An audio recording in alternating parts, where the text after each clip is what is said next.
Okay, good day mga Airsoft, good day mga kabigman. Mga Airsoft, hello po sa inyong lahat. Good news. Good news kasi nandito na po yung mga bag, no, arrived na. Tinatawagan ko po ng attention, no, yung mga ka-Airsoft natin lately na hindi nabigyan ng bag, no, dahil naubusan po. Ngayon po available na po yung bag. Pwedeng mag-message na po kayo sa page namin para po makuha yung info, yung address ninyo kung saan natin ipapadala yung bag. Okay? Mga Airsoft, nakikiusap po ako, mag-message po kayo para po maipadala na po natin sa inyo yung mga bag na pending na hindi namin naibigay lately sa ating mga customer. Okay? Good news, again, nandito na po yung bag. Pwede na po kayo mag-message. Ipapashipping na po natin dyan sa inyo. Maraming salamat po sa inyo. Okay, ngayon mga Airsoft, meron na naman tayong review and box requested by RK Airsoft. Dalawa na naman to, no? Shout out, Jerome Carpio of General Santos City. Shoutout rin po, Bong Malibaran of Lingayen, Pangasinan. Kanina Asinggan, Pangasinan. Ngayon po, Lingayen, Pangasinan. Okay, kanina dalawang pistol, ngayon isang pistol, isang rifle. Okay, makikita nyo, nandito sa inyong harapan ngayon. This is a Tokyo Marui High Kappa 5.1, the Gold Match Edition. Ito yung top of the line pagdating sa high kappa ng Tokyo Marui, gold match, no? And what is good and special about this unit, mamaya discuss natin later, okay? Ipapakilala ko sa inyo, i-introduce ko sa inyo kung ano yung advantage and disadvantage nitong unit na to, kung ano yung meron siya na wala yung ibang unit, kung ano yung maayos at maganda sa kanya. Okay, lahat ng angulo ipapaliwanag natin maya-maya konti. Then Bong Malibaran of Lingayen, Pangasinan. Okay, kay Sir Bong Malibaran, bali rifle, no? This is the SRC M4 carbine rifle. Kung makikita nyo, micro CQB size niya, no? Maliit, hindi siya ganun kaliit, hindi rin naman ganun kalaki, pero consider to micro CQB kasi mas maliit siya than kumpara dun sa conventional na nakikita nyo. Okay? The best, maganda, maayos, talagang panalo, talagang hindi mahihirapan. Hindi ko lang natanong kung anong edad ng ating ka-Airsoft na si Sir Bong Malibaran. So, whatever dun sa edad niya, fit na fit sa kanya to. Mag-e-enjoy siya rito, hindi siya mahihirapan dahil nga micro CQB yung unit ng ating ka-Airsoft. Okay, ngayon, dire-diretso na tayo. Let's review and unbox yung unit, no? Okay, number 1, at tabi muna natin ito mga Airsoft. Okay. Number 1, yung unit ng ating ka-Airsoft na ni-request is a Tokyo Marui. Makikita mo premium na premium. Box at box pa lang makikita mo na napakaganda ng unit, no? Premium talaga. Diba? Ganda, diba? Tapos yung loob, tingnan niyo mga Airsoft. Gold match, diba? Black siya with yung mga detalye niya is gold. Kunin natin. Okay. Kunin natin. Lagay mo muna rin. Okay. Kunin natin yung unit niya, no? Ito. This is a Tokyo Marui. What is good and special about this? Talagang matikas pag sinabing Tokyo Marui. Bakit? Pioneer yan eh. Diba? Masasabi mo talagang pioneer eh. Isa sa nagtatag, isa sa nauna. Diba? Kaya talagang matindi.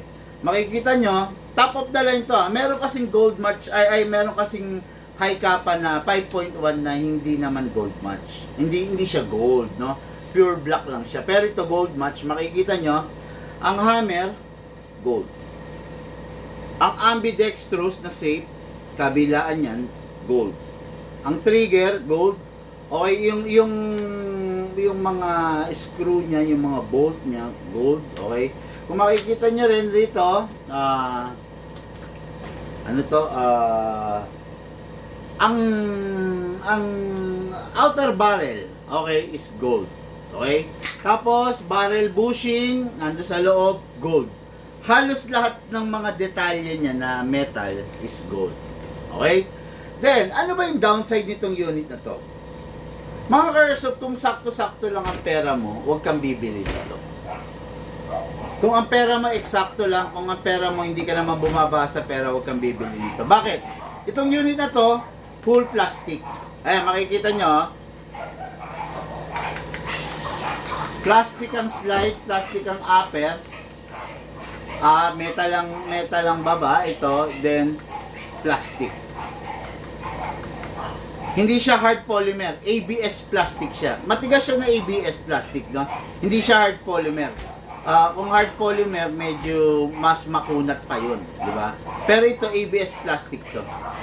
Ganyan ang Tokyo Marui. Okay? Kasi sa Japan, hindi naman nila nire-required na mataas ang FPS. Actually, sa Japan, meron kang pistol na 280 FPS to 300, okay na yun. Dito lang naman sa atin kasi talagang ang requirement ng ibang mga Pinoy, gusto nila talagang malakas, di ba? Mapanakit, sabi nga, no? Pero ito, actually ang FPS nito, kakaiba to sa mga ibang unit. Bakit?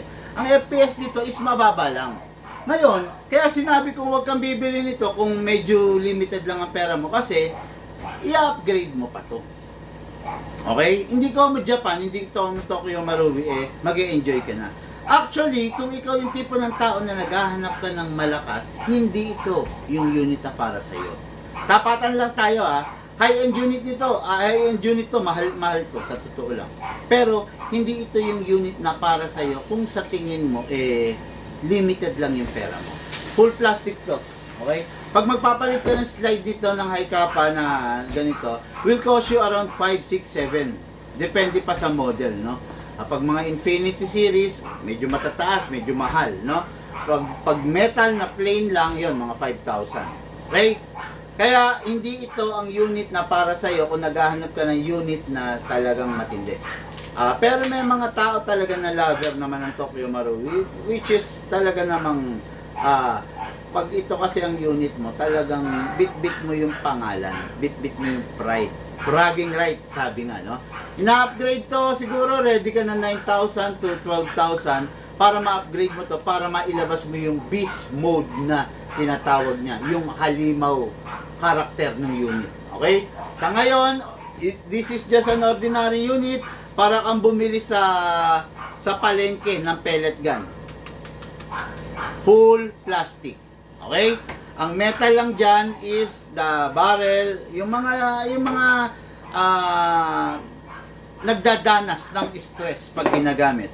The barrel bushing, barrel guide, trigger, safe, ayan, kasi laging ina-access yan, especially the hammer. Yun lang ang metal dyan. Ang types of metal na ginamit sa kanya is alloy. Well, in fact, the beaver tail are also plastic. Ayan, okay? So, itong unit na to, hindi siya pwede sa 12 kg, hindi rin siya pwede sa 14 kg, at hindi rin siya pwede sa CO2.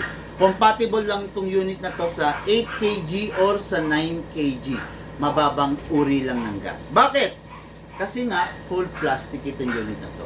Okay? Pag ginamitan natin ito ng 12 kg, pwedeng masira siya.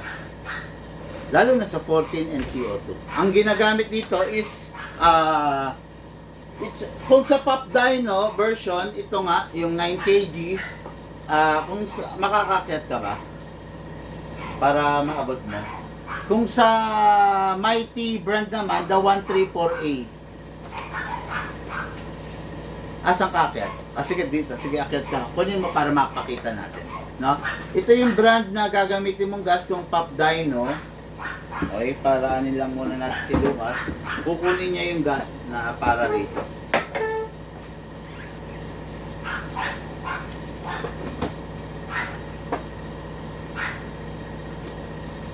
Okay, shout out sa inyo mga Airsoft. Hello po sa ating mga viewers for today. Okay, no? Sabi ni Hagiornis, mag-message. Wala ba yung ano? Ito ba yun? Okay. Hagiornis, no? Mag-message po kayo, bossing. iwas scammer po tayo para hindi kayo ma-scam. Okay? Mag-message kayo personally dun sa messenger namin. Okay?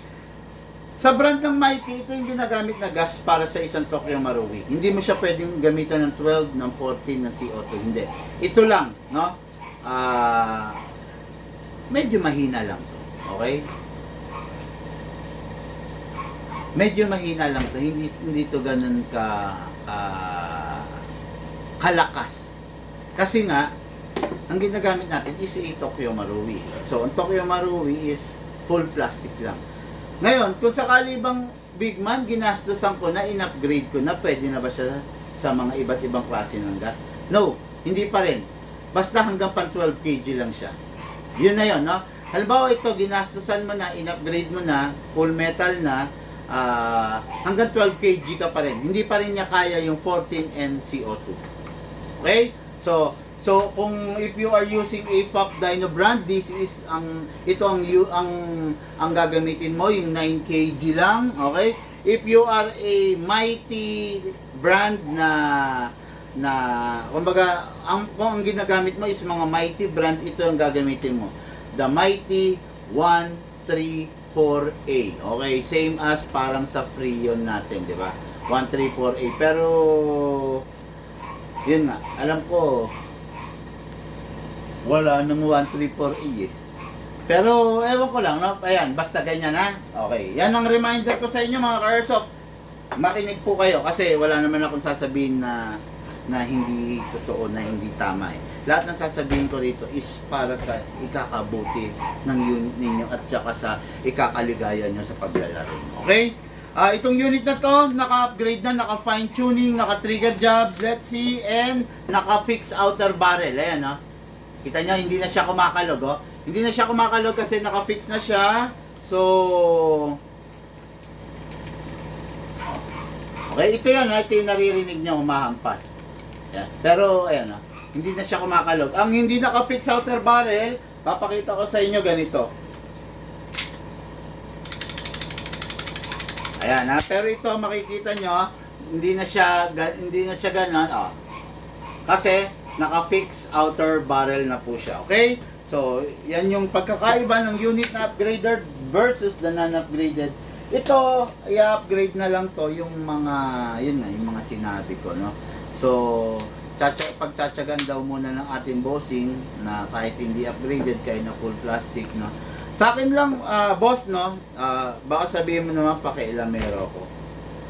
Kung ito talaga yung bet mo, wala naman akong magagawa doon, eh, no? Pero sana nag-ibang brand ka na lang, nag-Taiwan brand ka na lang, naka-full metal ka pa. Hindi ka pa kakaba-kaba dun sa sinasabi kong upgrade, no? So, pero dahil itong gusto mo, pakialamero talaga ako, grabe, no? Ayun, dito tayo, okay? Upgraded na rin ang magazine niya, ang mga Tokyo Marui, pag hinahanginan mo, maingay, psst, parang sumisingaw. Pero ito, upgraded na rin ang magazine, tahimik na, wala nang singaw. Okay? Number 1, press the valve, then spray. Okay? Then, dito rin sa ilalim, spray. Inlet valve. Then, kasa natin yung unit, ilock manually, spray tayo sa slide stopper, then, spray rin tayo sa nozzle. Okay. Then, release, then rest. Yan. Ngayon, maglalagay tayo ng bala. Okay? Yung unit na Tokyo Marui, out of the box, kung hindi naman upgraded, pwede na sa 0.20 and 0.25 grams na BBs. Okay? Pero kung ma-upgrade, magse-settle ka sa 0.30. Mas masarap siyang gamitan ng 0.30. Again, kung naka-upgrade. Okay? Pero kung hindi naka-upgrade, wag. Ngayon, takin natin to. Then, place your right thumb here para kung mabibitawan mo, ito yung sasalo. Pag hatak-hatak mo na, wag mong bibitawan, ha? Then, pump lang.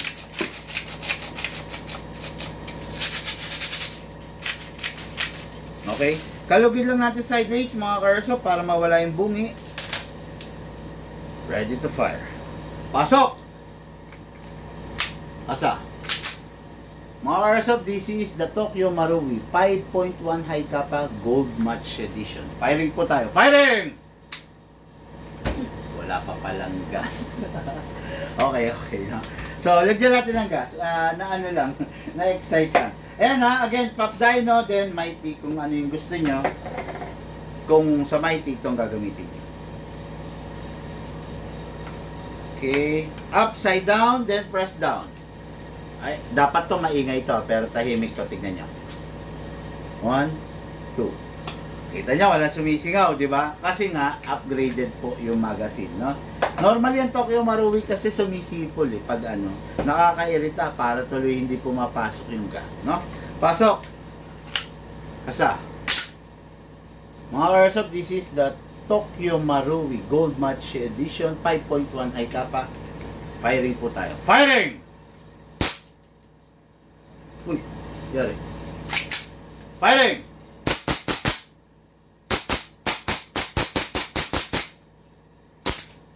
Open slide kasi wala na siyang bala. Next thing to do, release the magazine, release the slide.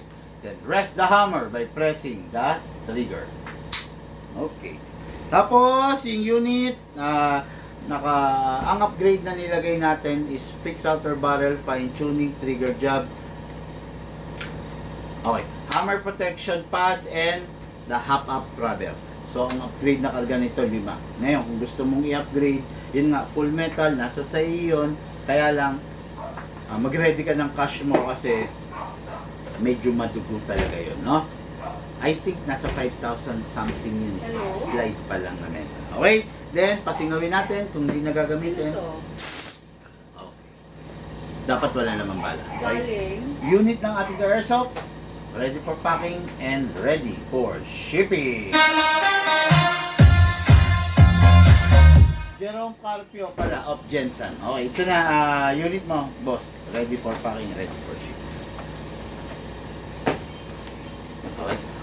Okay, next unit natin. And for our main event, okay, no? This is the rifle na ni-request natin.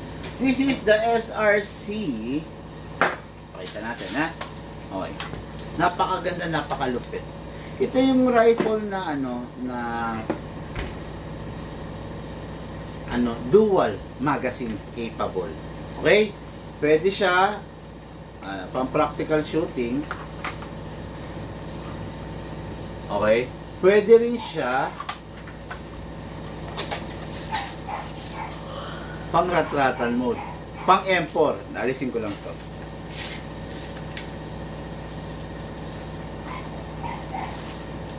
Okay, yan ha. Pwede siya M4. Pwede rin siya. Oh, ayan. Kita nyo naman ha. Ibig sabihin, pwede siya both type of magazine. Okay? Gagamit ka nga lang nito adapter kung gamit mo long mag. Pero kung M4 bag ang gamit mo, di ba? Makikita nyo conventional din to. Meron kasi nito, Assassin Type Edition. Pag, ano yan? Assassin Type. Ganito. Oh. Dito bumagsak. Oh. Hindi mo pa pala didiretso. Wala, ano ka ba naman? Sana pinadiretso mo na. Akala ko dun binok. Ano mo ngayon, i-kontakin mo ngayon. Tanong mo, pina-pull out natin, nasa atin na. Ano ba gusto nila, ipapalalamove natin, kamo? Para mas mabilis. Okay, no, this is the M4 type conventional, eh. Meron tayo nito, Assassin Edition. Ngayon, itong unit na to, upgraded na rin to, mga Airsoft. Kita nyo, out of the box naka-suppressor. Pero nilagyan na natin to ng inner barrel. Nasa loob na. Tight barrel pala, no, kung tawagin, no. Hindi ko na lang aalisin kasi maglolo ko pa to, no. Pero naka-tight barrel na to, stainless steel tight barrel. Tapos palit na rin ng spring kaya medyo malakas na to, no. Kasi normally ang FPS ng mga ganito, pag mga galing Taiwan, 350 to 400 lang. Pero ito naka 470 na to, no. Kasi palit na ng spring to. Okay? So, ayan yung unit. Ngayon maglalagay tayo ng battery. Nasaan ang battery? Yung battery na nandito, ito ba yung obra o ito yung nakasabit doon? Ayun yung obra. Nasaan yung nakasabit doon? Na ganito? Ayun nandun. Okay. So, ito, okay ito. So, okay ito, adjustable. Okay? Ngayon, kung gusto natin ilagay yung battery dito sa buttstock, alisin natin. Ayun. Okay? So, ayan. Hugutin na lang natin yung wire. Ito, meron tong wire. Ayan, no? Pasok natin yung battery sa compartment. Plug pala muna natin. Sorry. Plug mo. Then, pasok mo lang yung battery sa compartment.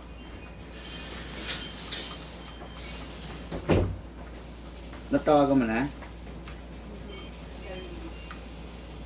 Okay. After that, ito. Lagay lang natin to. Balik lang natin to. Okay?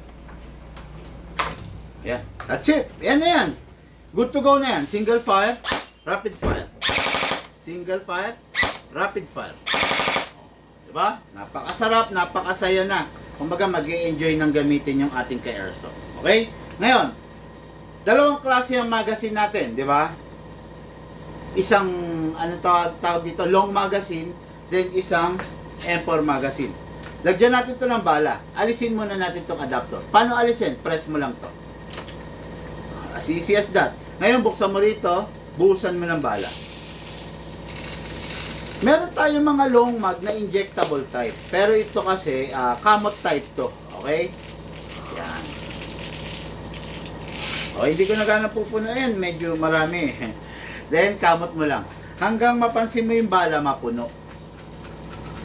Tignan nyo, wala pa siya, di ba? Wala pa. Pero titignan nyo,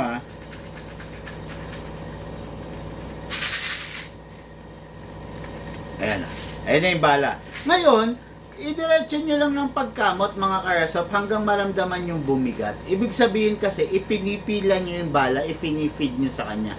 Pag hindi nyo ifinit, hindi niya kayang higupin kasi wala namang vacuum yung rifle natin. Okay? Ngayon, pasok nyo to muna rito. Yan. Tapos ito, pasok nyo. Going front, pakabig. O, yun. Tapos kamot nyo ulit. Para medyo, marami siyang ma-feed na bala. Okay? Okay, ngayon, firing po tayo. Firing tayo. Single fire. Rapid fire. Single fire.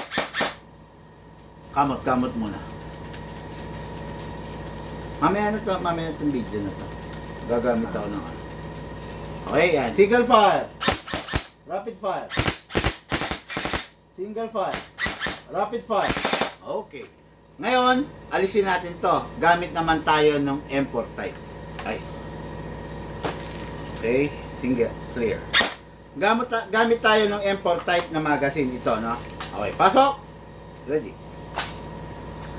Okay mga ka-airsoft, this is the SRC SR4 Carbine Micro CQB naka M4 edition na magazine. Firing po tayo. Single fire. Rapid fire. Single fire. Rapid fire. Okay.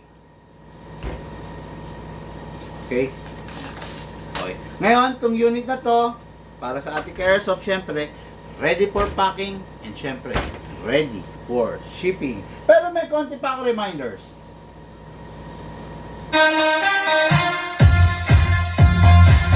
Okay, meron tayong may nagpapa-shoutout yata. Bossing, meron kayong brake barrel. Ano yung brake barrel? Ano yung brake barrel? Not familiar with the brake barrel, no? Okay, di bale, ganon. Wala nun sa airsoft ng mga di bale. Kung yun ang tinutukoy mo, Okay. Okay, so, ngayon, yung unit, pagkatapos mong gamitin, always ire-rest mo. Ngayon, paano? Lalagay mo siya, clear the chamber muna, isang putok. Then, lagay mo sa rapid fire. Okay, then, 1 second. Then, single fire, isang putok. Okay. Yun na yun, naka-rest na yung spring yan. Okay? Ngayon, yung battery, bawal ma-drain, bawal ma-overcharge, bawal mag-init. Pag i-charge mo, make sure nasa labas. 1 full charge of the battery is equivalent to 10 magazine. Okay? 10 magazine na M4. Yung isang full charge. Ngayon, iwasan mo lang na yung unit mo is madedrain mo. Kasi masisira yung battery. Indikasyon na ang battery sira pag bloated na. Pag nagbo-bloated. Okay? Ngayon, ganda ng unit. Mapapaship na natin sa ating Airsoft. Bong, Malibiran, of Lingayen, Pangasinan. Okay mga Airsoft, lahat po tayo nagmula sa iba't ibang larangan. Pinagbuklod, pinag-isa ng iisa pong libangan. Yung po paglalaro ng Airsoft, patid po sa inyo ng inyong lingkod, Tigman.